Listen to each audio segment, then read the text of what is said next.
November 14th, 1962. 2:17 a.m. National Photographic Interpretation Center, Building 213, Washington Navy Yard.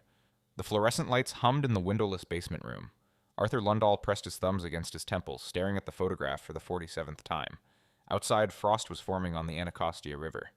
Inside, the temperature held steady at 68 degrees, optimal for preserving film emulsion. But Lundahl's shirt collar was damp with sweat. The photograph measured 18 by 18 inches. Shot from 72,000 feet by a U-2 reconnaissance aircraft, Mission 3101, flown by Major Richard Heiser on October 14th. It showed palm trees casting shadows at a 43-degree angle. Those shadows told Lundahl it was 10:32 a.m. when the shutter clicked. But it was the objects between the palms that had kept him awake for 13 consecutive nights. Sidney Graybeale stood beside him, holding a jeweler's loupe. Both men wore the exhausted, gray-faced look of people who had been working in artificial light too long. Graybeale set down the loupe and picked up a different photograph. This one from November 5th, Mission 582. Same location, different shadows, new objects. "They're moving them," Graybeale said. His voice carried no inflection. Pure fact. Lundahl nodded. Through the wall, he could hear the clatter of the CIA's IBM 1401 computer processing telemetry data. Somewhere 3 floors above them, President Kennedy was supposed to be sleeping. Lundahl knew he wasn't. Nobody was sleeping. The telephone on the steel desk rang once. Lundahl picked it up without looking away from the photograph. "NPIC, Lundahl. They want you upstairs." It was McCone's deputy. "Bring everything from San Cristobal. The president is asking why we're seeing this when SIGINT says something else." Lundahl felt his stomach tighten. SIGINT, Signals Intelligence, the National Security Agency's domain, had been reporting decreasing radio traffic from the Soviet missile sites since November 2nd. The Joint Chiefs were interpreting this as evidence of withdrawal. General Curtis LeMay had said yesterday at the XCOM meeting Lundahl wasn't supposed to know about that the Soviets were folding and Kennedy should press the advantage. But the photographs showed the opposite. Lundahl looked at the image again. The medium-range ballistic missile transporters were still there.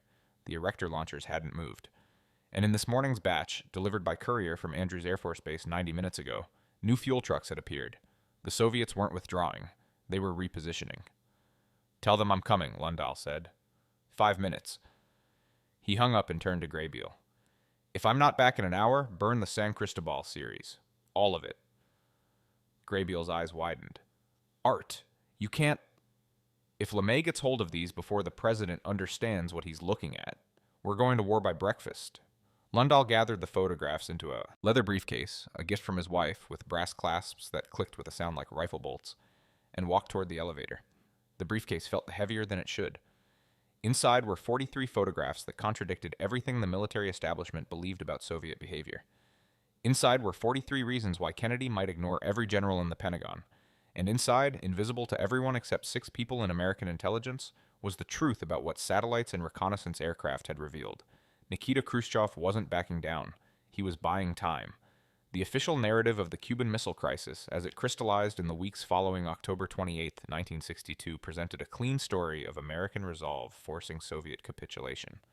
Khrushchev blinked. Kennedy stood firm. The world stepped back from the brink. This version appeared in newspapers, in presidential addresses, and eventually in textbooks. It satisfied the public's need for heroes and villains, for clear victories in an unclear war. But the official story began fracturing almost immediately within the intelligence community, and the fracture centered on a single uncomfortable question. Why had President Kennedy consistently overruled his military advisors during the 13 days of crisis, particularly during the second week when Soviet behavior appeared most aggressive? The Joint Chiefs of Staff had been unanimous. General Curtis LeMay, Air Force Chief of Staff, advocated for immediate airstrikes followed by invasion. He called the naval blockade, Kennedy's chosen response, almost as bad as the appeasement at Munich. General Maxwell Taylor, chairman of the Joint Chiefs, supported a more measured approach, but still recommended military action by October 24th at the latest. Admiral George Anderson wanted the Navy to enforce the blockade with maximum aggression, forcing confrontations with Soviet vessels. General Earl Wheeler, Army Chief of Staff, prepared invasion plans involving 180,000 troops. Their reasoning was sound according to conventional intelligence analysis. The Soviets had transported medium-range and intermediate-range ballistic missiles to Cuba, R-12 and R-14 systems in Soviet nomenclature, SS-4 and SS-5 in NATO designation. These weapons could strike targets from Washington to Lima, carrying nuclear warheads with yields ranging from 1 to 3 megatons. CIA estimates, based primarily on signals intelligence from Fort Meade and human intelligence from Moscow, suggested 42 missiles had reached Cuba by mid-October. The Strategic Air Command assessed that the Soviet Union had achieved first strike capability against American bomber bases and command centers. The military's logic was straightforward: strike before the missiles become operational. The window was closing. Soviet technicians were working 24-hour shifts. Radio intercepts indicated accelerated construction timelines, every day of delay, multiplied American casualties in the event of nuclear exchange. Kennedy disagreed. Not with the threat assessment. He accepted the missiles were real, but with the conclusion that military action was necessary or wise. This disagreement intensified during the second week of crisis, from November 5th through November 14th, when signals intelligence suggested Soviet activity was decreasing while Kennedy's caution increased. To the Joint Chiefs, this made no sense. The enemy was vulnerable. Why hesitate? The answer lay in what Kennedy was seeing that his generals were not: photographs that told a different story than radio intercepts, and an intelligence operation so closely held that fewer than a dozen people knew its full scope. The National Photographic Interpretation Center occupied a deliberate anonymity. Located in a nondescript building at the Washington Navy Yard, NPIC employed 650 people, none of whose work appeared in newspapers or intelligence summaries shared beyond a tiny circle. Arthur Lundahl, its director since 1953, had built the organization on a principle that contradicted decades of intelligence doctrine: images were more reliable than spies. This principle faced intense skepticism. The National Security Agency, formed in 1952, commanded vastly greater resources and prestige. SIGINT, intercepted communications, decoded cables, radio traffic analysis, had won the Second World War. Breaking the German Enigma and Japanese Purple Codes had provided the Allies with strategic advantage that no spy network could match. By 1962, NSA operated listening posts from Turkey to Alaska, employed 95,000 people, and consumed intelligence budgets that dwarfed NPIC's appropriations. When NSA reported decreasing Soviet radio traffic in Cuba after November 2nd, that assessment carried enormous weight. But Lundahl understood something about human behavior that SIGINT practitioners sometimes forgot. People lie on the radio. They transmit disinformation. They maintain radio silence precisely when activity is most intense. Photographs, by contrast, captured physical reality. A missile erector either occupied a particular coordinate or it didn't. Fuel trucks either appeared in a morning overflight or they didn't. Photography eliminated the human factor, and thereby eliminated the most common intelligence failure point. The technology enabling this revolution was extraordinary. The U-2 reconnaissance aircraft, designed by Clarence Kelly Johnson's Skunk Works at Lockheed, could photograph objects as small as 18 inches from altitudes above 70,000 feet. Its camera system, designated HICON-B, carried 12,000 feet of film and could image a swath 125 miles wide and 3,000 miles long in a single mission. The resolution was sufficient to identify individual vehicles, read markings on crates, and measure construction progress day by day. More importantly, and more secretly, the United States had achieved something the Soviets did not yet realize: operational satellite reconnaissance. The Corona program, hidden within classified budgets under cover names like Discoverer, had placed its first successful photographic satellite in orbit on August 18, 1960. By October 1962, the program had completed 37 successful missions. Corona satellites carried cameras with 4-foot focal lengths and returned film canisters by parachute recovery over the Pacific. The resolution was inferior to U-2 photography. Corona could identify objects 3 feet wide compared to U-2's 18-inch capability. But satellites had an advantage that aircraft could never match: immunity to surface-to-air missiles. This mattered because on May 1, 1960, Soviet SA-2 missiles had shot down Francis Gary Powers' U-2 over Sverdlovsk. The incident had humiliated Eisenhower, destroyed a planned summit with Khrushchev, and taught American intelligence a hard lesson about vulnerability. By October 1962, the Soviets had deployed SA-2 batteries throughout Cuba. U-2 overflights continued. Pilots like Major Rudolph Anderson accepted the risk. But satellite reconnaissance provided continuous coverage without risking international incidents. Kennedy had access to both U-2 and Corona imagery. His generals did not. The restriction was deliberate. Lundahl reported directly to John McCone, Director of Central Intelligence, who reported to Kennedy and Secretary of Defense Robert McNamara. The ExComm, Executive Committee of the National Security Council, the group managing the crisis, received briefings based on NPIC analysis, but the raw imagery remained restricted to the smallest possible circle. This created a fundamental information asymmetry. When the Joint Chiefs reviewed intelligence summaries, they saw assessments combining SIGINT reports of decreased activity with photographic evidence of missile sites. The photographs confirmed the missiles existed. The SIGINT suggested the immediate crisis was stabilizing. Together, this data supported military action while conditions remained favorable. But Kennedy was seeing the actual photographs, updated daily, sometimes hourly. And the photographs were telling him something the summary assessments missed. The Soviets were engaged in sophisticated denial and deception. Lundahl had identified the pattern on November 6th. The missile sites at San Cristobal, Saguala Grande, and Remedios showed decreased visible activity during daylight hours. Fewer vehicles, fewer personnel moving between buildings. This matched what SIGINT was reporting. Less radio traffic, less activity. But the Corona satellite pass at 3:47 a.m. on November 7th showed intensive nighttime work. The Soviets had shifted to darkness operations, maintaining radio silence, creating an illusion of de-escalation while actually accelerating deployment schedules. The evidence was technical and required expertise to interpret. U-2 Mission 5025, flown on November 8th, captured images of missile erectors at a 30-degree angle, transport position, suggesting preparation for movement.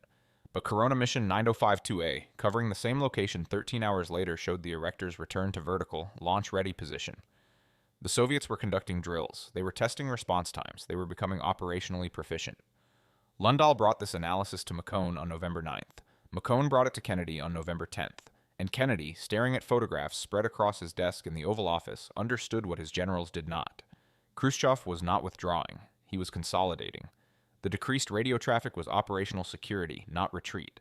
The Soviets were preparing to negotiate from a position of deployed strength, not dismantling under pressure.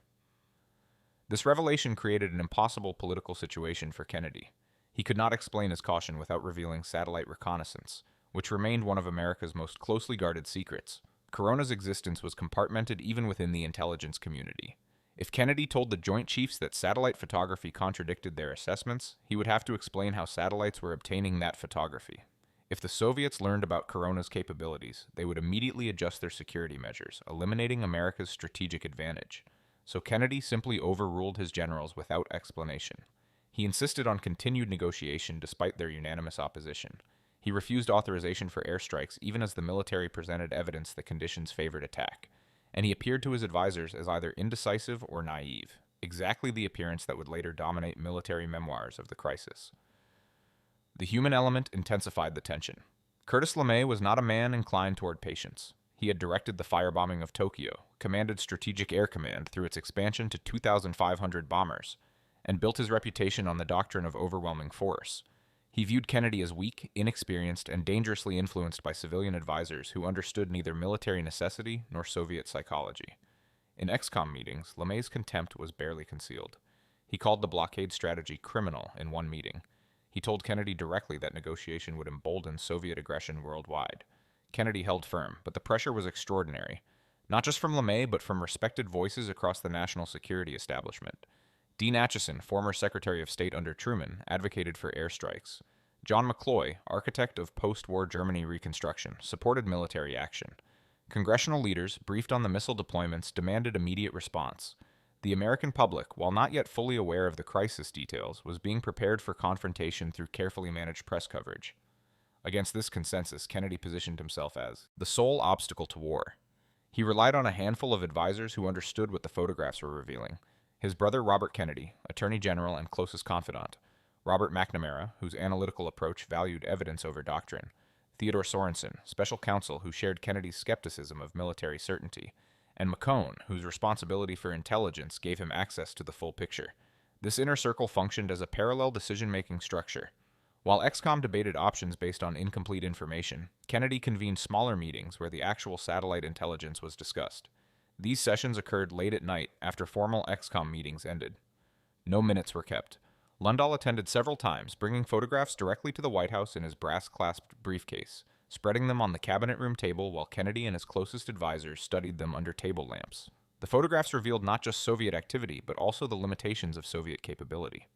Lundahl's photo interpreters, specialists who had studied Soviet military equipment for years, could identify specific vehicles and thereby infer logistics constraints. The number of fuel trucks indicated how many missiles could be loaded simultaneously. The configuration of support equipment revealed which sites were fully operational versus partially constructed. The appearance of certain components, specific radar systems, particular cable types, indicated timeline to readiness. By November 12th, NPIC had constructed a detailed assessment. The Soviets had achieved operational capability at 3 sites, with approximately 8 to 12 missiles ready for launch. Another 4 sites were approaching operational status. Construction continued at 5 additional locations. The total operational capability remained weeks away from what Soviet planners had intended, but the weapons already in place represented a genuine first-strike threat against American coastal cities and military installations. Critically, the photographs also showed something the Soviets probably did not realize American intelligence could see: the nuclear warheads themselves. Corona Mission 9056A, completed November 10th, captured images of a facility near Bajukal that photo interpreters identified as a nuclear warhead storage site. The telltale signatures were there: double perimeter fences, separated by the characteristic 30-foot gap used for nuclear security, and thermal indicators suggesting climate-controlled storage. This intelligence was explosive in both senses. It confirmed the missiles were nuclear-armed, and it provided a target. Kennedy refused to authorize strikes against the warhead storage site. His reasoning, explained only to the tight inner circle, was chilling. A successful strike might trigger whatever Soviet safeguards existed for nuclear weapons under attack. An unsuccessful strike might leave damaged warheads dispersed across Cuban countryside, creating radiological contamination that would kill thousands. Either outcome would give Khrushchev justification for retaliation against American nuclear assets in Turkey or Italy. The chess game had moved beyond simple threat and response. Both sides were now maneuvering around the possibility of inadvertent escalation, of technical failures, of accidents that could trigger intentional war. And only Kennedy fully understood how close the margin had become, because only Kennedy was seeing what the satellites revealed. Two nuclear powers operating in darkness, with imperfect communication, playing for stakes neither could afford to win. The crisis within the crisis began at 9:12 a.m. on November 10th, when Major Rudolph Anderson lifted off from McCoy Air Force Base in Florida for U-2 Mission 3128. His target was the missile complex at San Cristobal. His flight plan called for 47 minutes over Cuban airspace at 72,500 feet, photographing sites that NPIC had flagged as showing suspicious nighttime activity in Corona imagery. Anderson was 35 years old, an Air Force major with 4,200 flight hours, married with 2 sons. He had flown 6 previous missions over Cuba since October 14th. He knew the SA-2 threat. Soviet surface-to-air missiles had an operational ceiling of 80,000 feet in theory, though their effective range was closer to 70,000 feet. U-2 pilots flew at the edge of the missile's envelope, betting their altitude and the aircraft's minimal radar cross-section would provide sufficient margin. Usually the bet paid off. Anderson's U-2, tail number 56-66676, carried the HICON B camera system loaded with 4,800 feet of film. His flight suit included a pressure suit rated for altitudes above 50,000 feet, where human blood boils without pressurization. The cockpit was cramped, uncomfortable, and loud despite the high altitude. Pilots described U-2 flying as hours of boredom punctuated by moments of terror. Anderson had experienced the boredom. He was about to experience the terror. At 10:19 a.m. Cuban time, Anderson completed his first camera run over San Cristobal. Ground-based radar had tracked him since he entered Cuban airspace. Soviet commanders at the SA-2 site near Ciego de Avila had requested authorization to engage. The request went to General Stepan Grechko, who commanded Soviet air defense forces in Cuba. Grechko forwarded the request to General Isa Pliev, overall Soviet commander on the island. Pliev made a decision that neither his superiors in Moscow nor intelligence analysts in Washington anticipated. He authorized the shoot-down. At 10:22 a.m., 2 V-75 missiles, the Soviet designation for the SA-2 system, launched from the Ciego de Avila site. Their guidance radars tracked Anderson's U-2 as it banked eastward. The missiles accelerated to Mach 3.5, climbing through 60,000 feet in 40 seconds. Anderson would not have known he was under attack until proximity fuses detonated 440 pounds of high explosive in a fragmentation pattern designed to shred thin metal. The U-2 disintegrated. Anderson died instantly, possibly from decompression and flash burns, before the wreckage began its 7-mile fall into Cuban sugarcane fields. The aircraft's wings separated from the fuselage.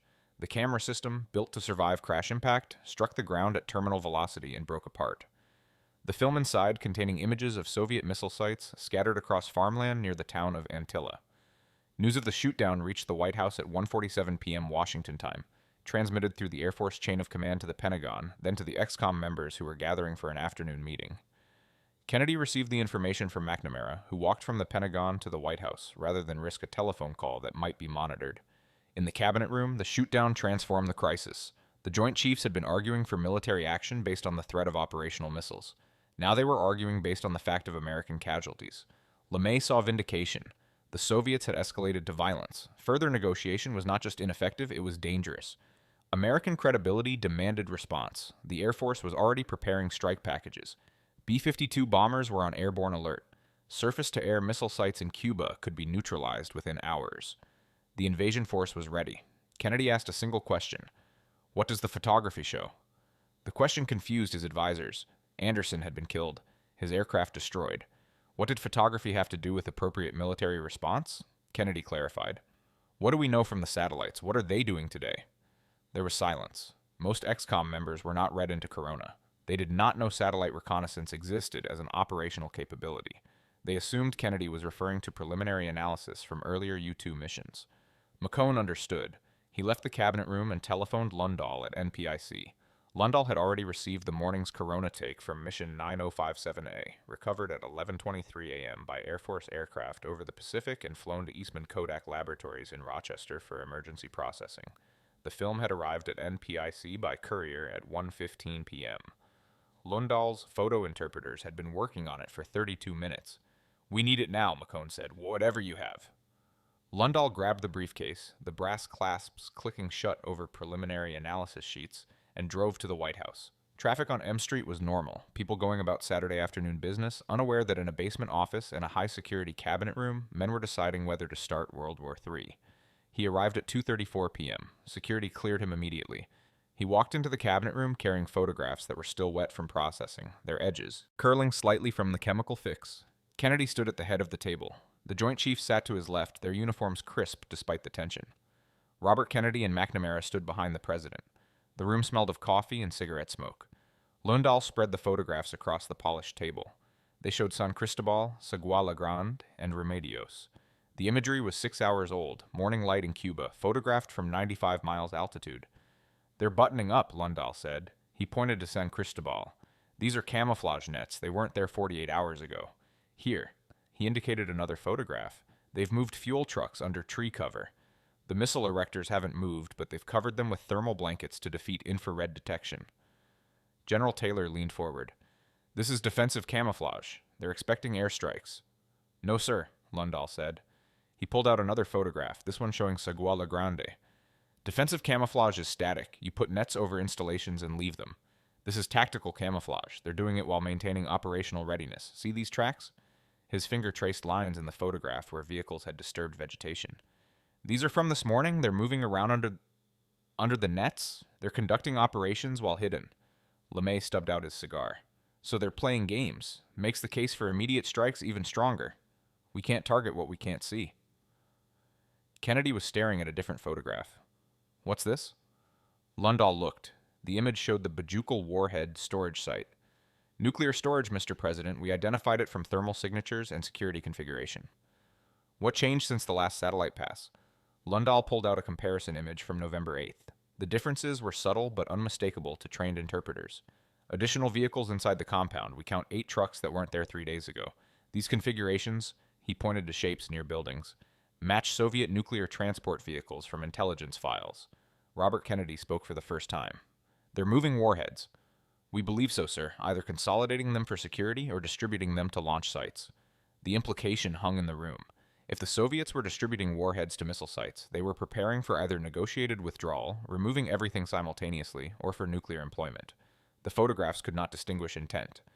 Kennedy looked at his generals. If we strike and they've dispersed nuclear weapons to multiple locations, what happens? Maxwell Taylor answered, Sir, our strike plans are comprehensive. We would neutralize all known sites simultaneously. All known sites, Kennedy repeated. How many unknown sites might there be? No one answered. The intelligence estimate had been 42 missiles, but that estimate was based on shipping manifests, SIGINT intercepts, and confirmed photographic identification. The Soviets had surprised American intelligence by deploying missiles to Cuba in the first place. They had surprised analysts with the speed of construction. They had surprised everyone by shooting down Anderson's aircraft. What else might they have hidden? Lundahl touched another photograph. Mr. President, there's something else. This image showed the port of Mariel, Cuba's northwest coast. Several ships were visible at dock. Lundahl pointed to the largest vessel. This is the Alexandrovsk, Soviet freighter, 7,000 tons. She arrived November 4th. We've been watching her cargo operations. These frames, he laid out a sequence of 3 photographs taken at different times, show specialized equipment being offloaded. What kind of equipment? McNamara asked. FKR cruise missiles, nuclear-capable tactical weapons. We estimate yield at 12 kilotons, similar to Hiroshima device. The Soviets deploy them as battlefield weapons. The room went completely silent.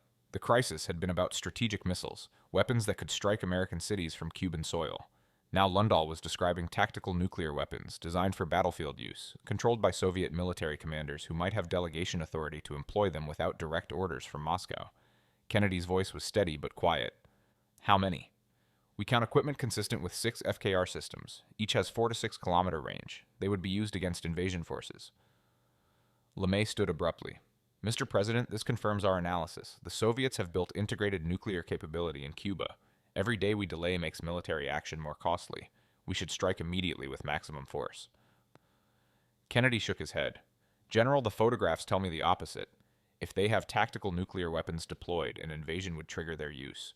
We would lose tens of thousands of troops to weapons we can't locate until they detonate. Then we accept the missiles permanently? LeMay's tone carried barely controlled anger. We accept Soviet nuclear weapons 90 miles from Florida? I accept that starting a nuclear war to prevent a nuclear threat is not sound strategy. The meeting continued for 90 more minutes, but the decision had been made. Kennedy would not authorize airstrikes. He would continue the blockade, continue diplomatic negotiations, and continue relying on the one intelligence capability his generals did not fully understand. Satellite photography that revealed Soviet behavior faster than Soviet intentions could be disguised. The turning point, though no one in the room recognized it yet, was not the shoot-down of Anderson's U-2. The turning point was Kennedy's realization that the Soviets were more vulnerable than they appeared.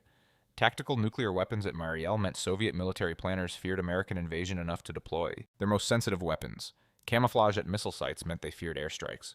The entire posture was defensive despite the offensive weapons. Khrushchev was not projecting strength, he was covering weakness. And Kennedy, alone among his advisors, understood what the photographs were revealing. The Soviets wanted a way out. The resolution began not in Washington or Moscow, but in New York, through a channel so informal that intelligence agencies on both sides nearly missed its significance. Alexander Fomin, a KGB station chief operating under diplomatic cover as counselor at the Soviet embassy, approached ABC News correspondent John Scully on November 16th at the Occidental restaurant on Pennsylvania Avenue. Over lunch, Fomin outlined a proposal: Soviet removal of missiles in exchange for American no-invasion pledge. The approach was unauthorized by Moscow, which made it either a brilliant improvisation or a dangerous freelancing operation. American intelligence was unsure which.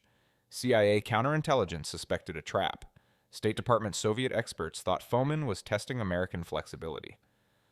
Kennedy, reviewing the contact report alongside the latest corona imagery, saw something else: confirmation that the Soviets recognized their position was untenable. The photographs explained why. Corona Mission 9059A, completed November 14th, showed extensive construction at Cuban missile sites. But the construction was defensive installations, not offensive launch preparations. The Soviets were building revetments, bunkers, and protective berms around missile systems. They were fortifying against air attack. This required enormous labor and heavy equipment, all of which appeared in satellite imagery from missions flown November 12th through 15. Lundahl's analysis, delivered to Kennedy on November 17th, was precise. Soviet activity indicates expectation of air attack within next 10 days. Construction priorities suggest defensive posture rather than accelerated deployment schedule. Assessment: Soviet forces are preparing for prolonged presence under threat conditions, not imminent nuclear employment. This assessment contradicted NSA's signals intelligence. Radio intercepts from November 12 through 16 showed Soviet military communications maintaining launch-ready status. Soviet commanders were conducting communications drills, testing response procedures, maintaining constant alert. SIGINT analysts interpreted this as offensive preparation, ensuring missiles could be launched on short notice. But Kennedy, reading Lundahl's report while reviewing satellite photographs in the Oval Office, understood the discrepancy. The Soviets were on high alert because they feared American attack, not because they planned Soviet attack. The defensive construction, the communications drills, the tactical nuclear deployments, all of it was defensive reaction to Kennedy's refusal to rule out military action. This created diplomatic leverage. If Khrushchev was genuinely frightened of American invasion, then a credible no-invasion pledge carried real value. The Soviets could withdraw their missiles while claiming victory. They had defended Cuba against American aggression. Kennedy could accept missile withdrawal while claiming victory. He had forced Soviet capitulation. Both sides could win by redefining what winning meant. The back-channel negotiations accelerated. Robert Kennedy met with Soviet Ambassador Anatoly Dobrynin on November 17th, offering explicit assurances. The United States would not invade Cuba if the Soviet Union removed its missiles.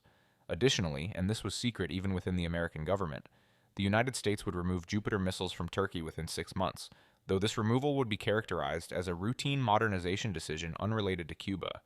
The Turkey arrangement was critical to Khrushchev's domestic politics. Soviet military leadership was furious about the Cuban deployment's exposure. Khrushchev needed something to show his Presidium colleagues that the operation had achieved strategic objectives. Removal of American missiles from Turkey, even if unofficial and delayed, gave him that justification. But the deal nearly collapsed because of Corona. On November 18th, satellite mission 9061A captured imagery showing new Soviet ships arriving at Mariel. Photo interpreters identified one vessel, the Divnogorsk, as carrying crated Il-28 bombers, nuclear-capable aircraft that could strike targets throughout the Caribbean. The arrival occurred after Foman's approach to Scali, after Dobrannen's conversations with Robert Kennedy, after both sides had begun exploring compromise. Kennedy convened an emergency meeting, and the photographs were unmistakable. Il-28s had not been part of the original intelligence assessment. Their arrival suggested either that the Soviets were continuing weapons deployments during negotiations, or that different Soviet agencies were working at cross purposes. McCone argued for suspending negotiations. The Il-28 deployment violated the implicit understanding that both sides were seeking de-escalation. LeMay, who had been temporarily quieted by the diplomatic progress, renewed his advocacy for military action. The window for airstrikes remained open. B-52 bombers were still on airborne alert. The invasion force remained assembled in Florida. Kennedy made a different calculation. He ordered Lundahl to prepare a detailed analysis of the Il-28 timeline. When had the Divnogorsk left Soviet ports? When had the bombers been loaded? When had sailing orders been issued? The analysis revealed that the ship had departed on November 9th, before Foman approached Scali. The deployment was part of the original operation, not evidence of bad faith during negotiations. This distinction was crucial. It meant Khrushchev was not lying about his willingness to negotiate. It meant the current diplomatic channel remained viable. And it meant Kennedy could demand Il-28 withdrawal as part of the final settlement without derailing the entire process. The demand went to Moscow through Dobrannen on November 19th. All offensive weapon systems, including Il-28 bombers, must be removed. United Nations inspection would verify the removal. In exchange, the United States would formally pledge not to invade Cuba and would privately commit to Jupiter removal from Turkey. Khrushchev's response came through a combination of public broadcasting and private channels. On November 20th, Soviet radio announced that Premier Khrushchev had ordered the removal of missiles from Cuba in the interests of peace and an agreement with the United States. The broadcast made no mention of Il-28 bombers, Turkey, or inspection arrangements. It was deliberately vague, designed to minimize Khrushchev's domestic humiliation while conveying acceptance to Washington. The private channel through Dobrynin confirmed details. Il-28s would be removed. Soviet forces would cooperate with verification procedures, though Khrushchev refused formal UN inspection on Cuban soil. Castro's government objected, and Soviet-Cuban relations were already strained by the crisis resolution. Verification would occur through what became known as national technical means, euphemistic language for satellite reconnaissance. This resolution validated Kennedy's entire approach. Satellite photography would monitor Soviet compliance without requiring on-ground inspectors, without demanding Soviet admission that international verification was necessary, and without confronting Cuban sovereignty. Corona provided the oversight that made the agreement enforceable. The first confirmation came November 22nd, when Corona Mission 9063A photographed Soviet ships loading missiles at Mariel. The missiles were clearly visible on deck, transported without camouflage, a deliberate signal that removal was genuine. Subsequent missions over the next 3 weeks tracked Soviet vessels departing Cuba with weapon systems visible to satellite cameras. The Soviets were demonstrating compliance through transparency, turning Corona from a covert intelligence capability into a quasi-diplomatic verification system. By December 12th, NPIC had photographed the departure of all 42 medium-range ballistic missiles, all 24 Il-28 bombers, and most Soviet military support equipment. The tactical nuclear weapons remained longer. Their removal was never publicly acknowledged by either side, but Corona imagery confirmed they too were withdrawn by late January 1963. The crisis was over. But the revelation of what had actually happened during those 13 days in October and the extended negotiations through November was only beginning. The truth began emerging in fragments, released through mechanisms that intelligence agencies neither controlled nor anticipated. The first significant disclosure came not from declassification but from Soviet defectors. Oleg Penkovsky, the GRU, colonel who had been providing intelligence to American and British services since 1960, was arrested by Soviet counterintelligence on October 22, 1962, in the middle of the missile crisis. His arrest was not publicly announced until May 1963, and his trial in Moscow that same month revealed details about Soviet military deployments that American intelligence had only partially understood. Penkovsky's information, delivered through MI6 and CIA handlers before his arrest, had included technical specifications of R-12 missiles and Soviet nuclear doctrine. But his most important contribution, revealed during his show trial, was testimony about Soviet command and control procedures. Under interrogation broadcast on Soviet state television, Penkovsky confirmed that tactical nuclear weapons in Cuba had been under strict centralized control, but that Soviet military commanders possessed technical capability to employ them without direct authorization from Moscow in the event of American invasion. This admission, intended by Soviet prosecutors to demonstrate Penkovsky's betrayal of military secrets, actually validated Kennedy's greatest fear. An invasion would have triggered nuclear employment by battlefield commanders acting on pre-delegated authority. The CIA obtained transcripts of the trial through multiple sources. Analysts at NPIC cross-referenced Penkovsky's testimony with their photographic intelligence and realized that Kennedy's decision to avoid invasion had been even more consequential than previously understood. The tactical nuclear weapons photographed at Mariel in November had been deployed forward to Soviet units by mid-October before the crisis became public. If American forces had invaded, they would have encountered nuclear-armed defenders within hours of landing. The second revelation came from an unexpected source, Lundahl's photo interpreters themselves. In 1964, Dino Brugioni, one of NPIC's senior analysts, published a carefully sanitized account of photographic intelligence in the crisis for CIA internal distribution. The account revealed for the first time within broader intelligence community circles that satellite reconnaissance had played the decisive role in Kennedy's decision-making. Brugioni could not explicitly mention Corona, the program remained classified, but he described overhead reconnaissance systems that provided coverage. Soviet forces could not detect or evade. The revelation created bureaucratic warfare. The National Security Agency, whose signals intelligence had been marginalized during the crisis, pushed back aggressively. NSA analysts produced internal assessments arguing that SIGINT had provided equally valuable intelligence, particularly regarding Soviet communications procedures and command relationships. The debate was classified secret and conducted through memoranda that circulated at senior levels throughout 1964 and 1965. But the debate's outcome was predetermined by technological reality. NSA could intercept Soviet communications, but the Soviets could change communications procedures. NSA could monitor radio traffic, but the Soviets could maintain radio silence. Satellite photography, by contrast, captured physical reality that could not be hidden or disguised once NPIC's interpreters understood what to look for. The crisis had demonstrated that imagery intelligence was becoming the primary collection discipline for strategic intelligence. This shift had profound consequences for intelligence budgets, organizational power, and national strategy. Between 1963 and 1967, Corona evolved through multiple generations of improved cameras and film return systems. Resolution improved from 3 feet to 18 inches, matching U-2 capability. Coverage expanded from the Soviet Union to global surveillance. By 1966, the United States was launching Corona satellites at a rate of 1 per month, providing continuous photographic coverage of Soviet military installations, Chinese nuclear facilities, and potential crisis zones worldwide. More importantly, the Corona program's existence became an open secret among foreign intelligence services by 1965, forcing American decisions about declassification. The Soviets clearly knew they were being photographed from space. Soviet camouflage techniques changed dramatically after 1963, suggesting they had deduced Corona's capabilities. But formal acknowledgement would require explaining what satellite photography had revealed during the missile crisis, and that explanation would expose how close the world had come to nuclear war through miscalculation and incomplete information. The Johnson administration chose selective disclosure. In 1966, Defense Secretary McNamara publicly acknowledged that the United States possessed reconnaissance satellites capable of monitoring Soviet military activity. He did not mention Corona by name, did not describe its capabilities, and did not discuss its role in crisis decision-making. But the acknowledgement was sufficient to begin shifting satellite reconnaissance from covert intelligence to what McNamara termed strategic stability, the idea that both superpowers benefiting from mutual reconnaissance reduced crisis risks. This concept found formal expression in the 1972 Anti-Ballistic Missile Treaty, which explicitly prohibited interference with national technical means of verification, diplomatic language for reconnaissance satellites. The treaty codified what the Cuban Missile Crisis had demonstrated. Satellites prevented surprises. Preventing surprises prevented wars. Therefore, satellites, despite being instruments of espionage, served mutual interests. The full scope of Kennedy's knowledge during the crisis remained classified until 1992, when the CIA began releasing declassified intelligence assessments as part of the agency's 45-year-old document review program. NPIC memoranda from October and November 1962 revealed the extent to which Kennedy had relied on photographic intelligence while his military advisors relied on signals intelligence and human reporting. Particularly striking was a November 8, 1962 memorandum from Lundahl to McCone describing Soviet camouflage efforts as indicative of defensive posture inconsistent with imminent nuclear employment.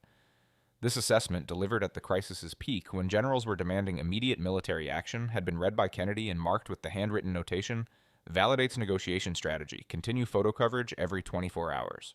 The notation was extraordinary. It demonstrated that Kennedy had developed a theory of Soviet behavior based on satellite imagery imagery, had tested that theory against subsequent intelligence, and had used that validated theory to resist overwhelming pressure from his military commanders. The decision was neither indecision nor weakness, as LeMay and others had characterized it. The decision was intelligence-driven strategy, possible only because Kennedy had access to intelligence sources his generals did not fully understand. Curtis LeMay never acknowledged this reality. His memoir, published in 1965, described Kennedy's crisis management as vacillating, and argued that airstrikes in late October would have eliminated the Soviet threat without triggering war.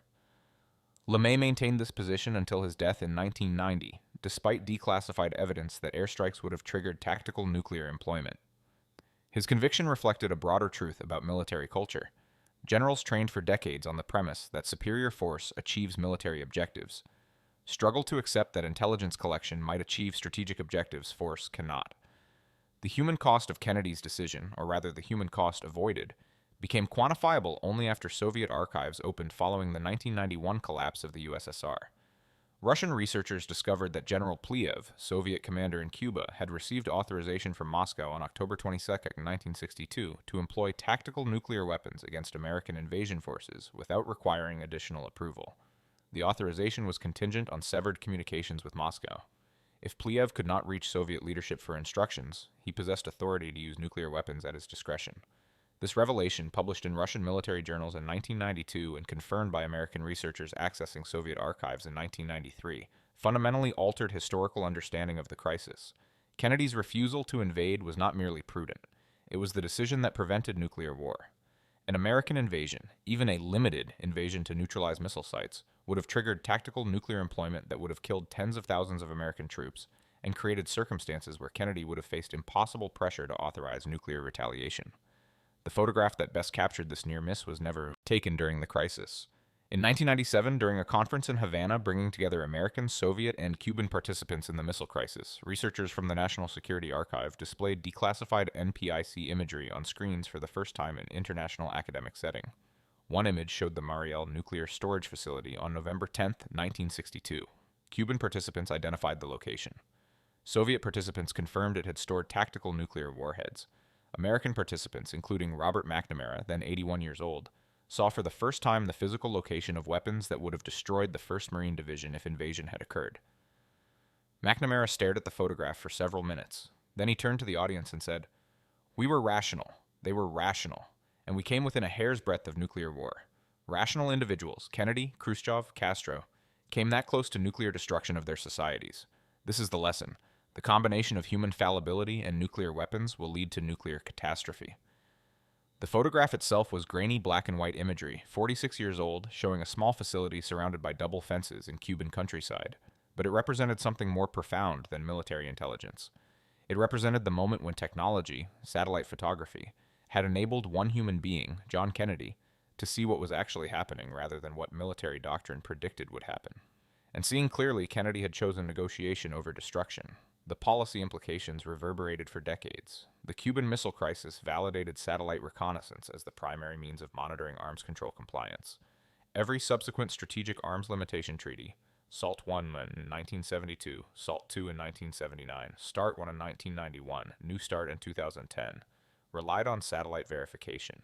The phrase "trust but verify," popularized by Ronald Reagan during 1980s arms negotiations, was shorthand for accept treaty limitations because satellites will detect violations. More subtly, the crisis established a template for intelligence informing presidential decision-making in ways that bypassed military advice. Kennedy's model, forming a small circle of trusted advisors with access to the most sensitive intelligence, was replicated by subsequent presidents facing crises. The pattern appeared during the 1973 Yom Kippur War, when satellite photography of Soviet nuclear forces on alert informed Nixon's decision to increase American military readiness without consulting the Joint Chiefs until after the decision was made. It appeared again during the 1979 and 1980 Iran hostage crisis, when satellite imagery of helicopter staging areas informed Carter's decision to authorize a rescue mission over Pentagon objections. The template's vulnerability was also established. Presidents who ignored or misused intelligence faced catastrophic failures. The Vietnam War's expansion occurred partly because Johnson relied on military assessments of North Vietnamese capability, while discounting intelligence indicating those assessments were wrong. The Iraq War in 2003 occurred partly because George W. Bush accepted intelligence assessments about weapons of mass destruction that satellite imagery and other collection methods had not actually confirmed. But the fundamental lesson remained. Seeing reality rather than believing estimates or accepting doctrines enables better decisions. Kennedy saw Soviet missile sites through satellite photography. He saw Soviet defensive preparations through imagery analysts' interpretations. He saw tactical nuclear deployments through technical collection that his generals could not access. And seeing these realities, he refused to follow military advice that would have triggered nuclear war. The National Photographic Interpretation Center no longer exists in its original form. In 1996, NPIC was merged with other intelligence agencies into the National Imagery and Mapping Agency, later renamed the National Geospatial Intelligence Agency. The building at the Washington Navy Yard where Lundahl studied photographs by fluorescent light was demolished in 2003. Corona satellites were replaced by keyhole systems in the 1970s, then by advanced KH-11 digital imaging satellites in the 1980s, then by classified systems whose capabilities remain unknown to public researchers. But Arthur Lundahl's brass-clasped briefcase survives. It resides in the CIA Museum at the agency's Langley headquarters, displayed in a locked case alongside other artifacts from Cold War intelligence operations.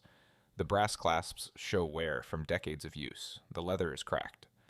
A small brass plate added after Lundahl's death in 1992 identifies it as briefcase used to transport Cuban Missile Crisis imagery to President Kennedy, October-November 1962. Visitors to the CIA Museum, a facility accessible only to personnel with appropriate security clearances, report that the briefcase is positioned near a wall displaying one of the original U-2 photographs from October 14, 1962. The photograph shows San Cristobal missile site with Major Heiser's camera capturing Soviet R-12 missile transporters positioned between palm trees. It's an 18 by 18-inch image, slightly faded, the shadows still visible at their original 43-degree angle. What visitors don't see, because it remains classified, is the photograph from Corona Mission 9061A showing Il-28 bombers arriving at Mariel on November 18th, the image that nearly derailed negotiations. That photograph revealed Soviet actions that contradicted their diplomatic communications, forcing Kennedy to decide whether Khrushchev was negotiating in good faith. Kennedy's decision to analyze the timeline of Soviet deployments, to distinguish between pre-crisis plans and negotiation period actions, represented sophisticated intelligence analysis that enabled diplomacy to continue.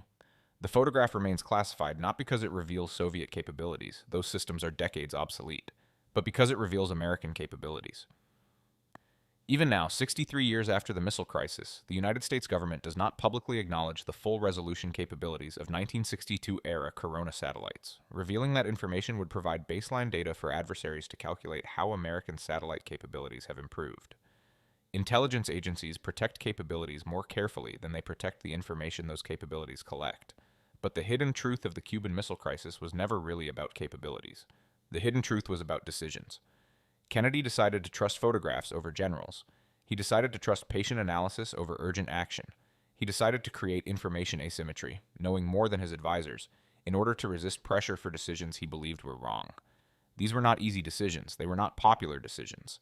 They exposed Kennedy to accusations of weakness that persisted throughout his presidency and continued after his assassination. Curtis LeMay testified before the Senate Armed Services Committee in 1968 that Kennedy's crisis management had emboldened Soviet aggression worldwide and demonstrated American unwillingness to use military force when vital interests were threatened. The testimony came during Vietnam War debates when military credibility arguments carried enormous weight, but the accusations were based on incomplete information. LeMay didn't know about Corona. He didn't know about the tactical nuclear weapons at Mariel. He didn't know about Soviet commanders' pre-delegation authority. He didn't know that invasion would have triggered nuclear employment. He thought Kennedy was weak because Kennedy refused military action. In reality, Kennedy refused military action because Kennedy knew things LeMay didn't. This information asymmetry, deliberate, necessary, and effective, raises uncomfortable questions about democratic governance. Should presidents make decisions based on intelligence that military advisors cannot access? How much information must presidents share to maintain civilian control of military operations? When does security classification enable wise leadership, and when does it enable presidential overreach? The Cuban Missile Crisis doesn't answer these questions. It demonstrates their urgency. Kennedy's decisions were vindicated by later revelations about Soviet nuclear deployments. But vindication came decades later, after Kennedy was dead, after most crisis participants were retired or deceased, after the Cold War had ended. During the crisis itself, Kennedy was making decisions that appeared to contradict expert military judgment, that appeared to risk American security, and that appeared to validate Soviet aggression. The decisions were correct, but they were correct because of information Kennedy chose not to share, could not share without compromising intelligence sources, and would not share because he believed sharing would prevent him from making the decision he thought necessary. The leather briefcase in the CIA museum represents this paradox. It transported photographs that enabled the right decisions, but it also symbolizes the distance between leaders who see secret information and advisors who work without it, between intelligence that reveals truth and conventional wisdom that persists despite contradictory evidence, between photographs that show reality and estimates that predict reality incorrectly. On the morning of October 23, 2025, 63 years after the Cuban Missile Crisis reached its peak, a different kind of satellite photograph appeared on the front page of the New York Times. The image, captured by commercial satellite operated by Planet Labs, showed Russian military equipment positioned near the Ukrainian border. The photograph's resolution was sufficient to identify specific vehicle types, to count individual units, to assess whether formations were positioned defensively or offensively. The photograph was available to anyone with internet access. Commercial satellite companies were selling imagery at resolutions that matched classified Corona capabilities from 1962. Intelligence agencies no longer monopolized overhead reconnaissance. Journalists, researchers, arms control advocates, and ordinary citizens could purchase satellite imagery showing military deployments, nuclear facilities, and crisis indicators that during the Cold War would have been available only to presidents and their closest advisors. This democratization of satellite intelligence represents the final irony of Kennedy's decision during the missile crisis. He relied on secret capabilities to make decisions his advisors opposed. Now those capabilities are public, available commercially, accessible to anyone willing to pay modest fees for imagery. The information asymmetry that enabled Kennedy's judgment has been eliminated by technology's proliferation. Whether this democratization improves decision-making remains uncertain. Commercial satellite imagery reveals Chinese missile silo construction, Iranian nuclear facilities, North Korean military parades, and Russian force deployments. This information enables public debate, allows independent verification of government claims, and prevents leaders from maintaining secrets that contradict photographic evidence. But the same information enables adversaries to monitor American military activities, allows terrorist organizations to plan attacks based on facility layouts visible from space, and prevents intelligence agencies from protecting sources and methods through classification. The world where everyone has access to satellite photography is more transparent and more vulnerable simultaneously. Arthur Lundahl would have understood this paradox. He spent his career arguing that imagery should inform decisions, that photographs revealed truth that other intelligence methods missed, that seeing reality enabled better judgment. But he also understood that intelligence advantage came from seeing what adversaries could not see, knowing what they did not know, and acting on information they could not access. The brass-clasped briefcase sits in its museum case, anachronistic and essential. It represents a moment when one man's access to photographs enabled him to prevent nuclear war by refusing advice from military experts who were working with incomplete information. It represents the victory of intelligence over doctrine, of evidence over conviction, of patient analysis over urgent action. But it also represents something that cannot be replicated in the age of commercial satellites and democratized information: the decision-making advantage that comes from knowing more than everyone else in the room, and the terrible responsibility of making life-and-death decisions based on information others cannot verify, cannot access, and cannot challenge because they don't know it exists. Kennedy made the right decision. The satellites showed him truth. But he made the decision alone, in the dark, holding secrets from the very advisors whose counsel he was rejecting. History vindicated him, but history's judgment came too late for the decision itself, which had to be made in the moment, based on photographs in a brass-clasped briefcase carried by a man who believed that seeing reality was more important than accepting conventional wisdom. The question Kennedy never had to answer was, what happens when everyone can see the photographs, when satellites are democratic, when truth is accessible to populations and leaders alike?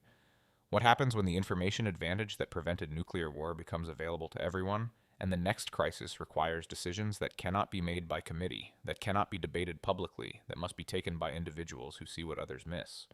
The briefcase sits silent in its case, brass clasps closed, leather worn from carrying photographs that changed history. Outside the CIA museum, in the world of commercial satellites and public imagery, different briefcases carry different photographs to different leaders facing different crises. Whether those leaders will make better decisions because everyone can see the truth, or worse decisions because information advantage has disappeared, remains the unanswered question from Kennedy's choice 63 years ago. The satellites still orbit, cameras pointing downward, capturing reality in pixels and film. But the distance between photographs and decisions, between seeing truth and acting on it, between intelligence and wisdom, remains as vast as in November 1962, when Kennedy stared at images of Soviet missiles and chose negotiation over destruction because satellites showed him what his generals could not see.